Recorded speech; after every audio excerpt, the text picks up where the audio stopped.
Slogan বিক্ষোভে উত্তাল new York. ধনকুবের Elon মাস্ককে নাজি আখ্যা দিয়ে শনিবার নিউ ইয়র্কে অবস্থিত টেসলার ডিলারশিপ শপের সামনে জড়ো হন শত শত মার্কিনী।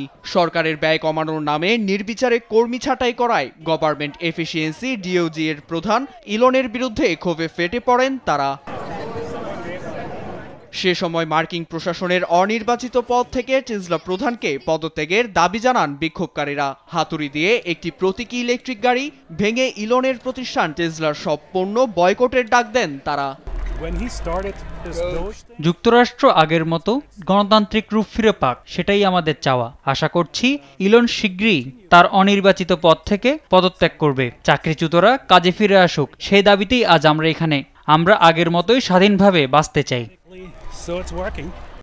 একই দাবি নিয়ে অ্যারিজোনায় অবস্থিত টেসলার সামনে জড়ো হন সাধারণেরা। ম্যারিল্যান্ড ও ওয়াশিংটনেও চলে বিক্ষোভ। বিক্ষোভে যখন উত্তাল অঙ্গরাজ্যগুলো, তখনই নিজের ব্যবসা প্রতিষ্ঠান নিয়ে আশঙ্কার কথা জানালেন টেসলা প্রধান ইলন মাস্ক। সব ব্যবসা হুমকির মুখে ঝুঁকছে জানিয়ে 30 মে মার্কিন প্রশাসন থেকে অব্যাহতির ইঙ্গিত দেন তিনি।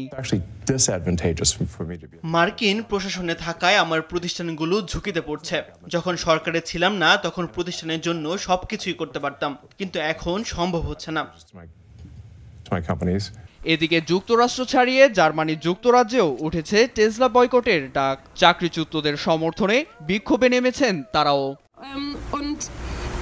নীরব দাস, নিউজ ডেস্ক, দেশ টিভি।